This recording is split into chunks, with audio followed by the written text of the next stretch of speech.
Every method that you create has a signature, and that signature of the method defines some specific elements about the method, such as the name of the method, the access modifier of the method, how visible will that method be, the return data type of that method, which can really be any valid data type, including the built-in data types, reference data types, classes, arrays, whatever. Return data type can also be void if you don't want to have any data type at all. And there may be other miscellaneous modifiers that we use as well to identify special behaviors or characteristics of that method. Now, in addition to the basic signature of the method, methods can also accept arguments. The arguments, those are basically the parameters that we're going to be passing into the method. So every argument is also defined with a type when we're defining the argument. And those types can also be either value or reference types. The argument itself, therefore, is actually a value or a reference depending on its underlying type. Now, there are basically three different ways that you can pass arguments into a method. You can pass arguments by value, by reference, or as output. By value is actually the default. With a by value call, what we're going to be doing is passing a copy of a parameter value into the method. So when we define the signature of that method, we'll indicate the data type and the name of the parameter. And when we call the method, you simply pass in a value that you wish to use for that parameter.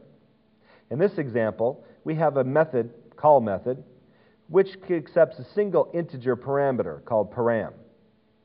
If I were to call the method, call method, and pass in a variable value, x, for example, we're not actually passing in a reference to the same memory that's referred to by the variable x. You're making a copy of that data and passing that in as the parameter. What that means is that if the method, call method, were to modify the data in the parameter, you would not see that change outside of the method itself, because you're really only working with a copy. If we were to pass that parameter in by reference, it's a slightly different situation, because now, instead of making a copy of the data and passing that in, we're actually passing in the reference, or the memory reference itself. Now, if you want to define a by reference call, use the ref keyword in the definition of your argument.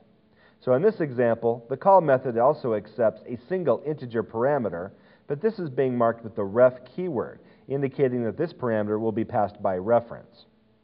When we call the method and pass a value in for the parameter, we also have to use the ref keyword.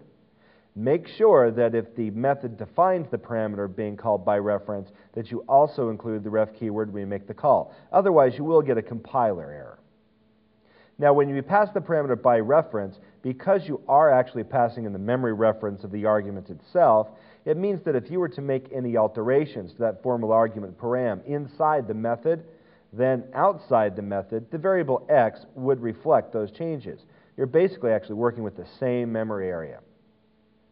Now, an output is very similar to the concept of a reference, except that the idea with an output is that we have to assign a value for the parameter inside the method.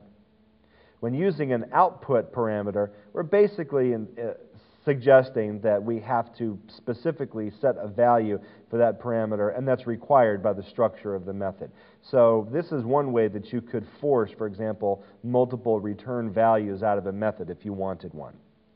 Very similarly to using the reference keyword or the ref keyword in a byref call, we're going to be using the out keyword when we're using output parameters. Now, you can actually have a combination of these different parameter styles within the same method.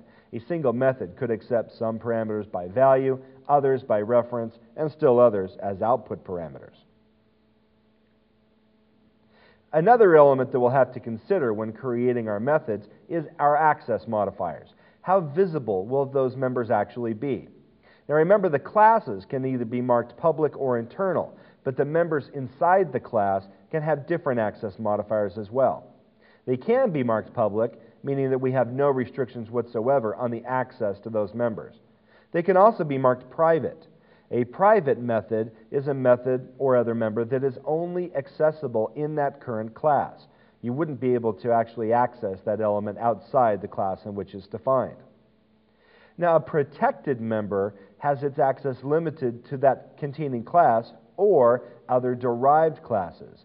We'll talk more about protected access when we have a discussion of inheritance. Internal works the same for members as it would for classes. You're basically limiting the access of the member to the current project.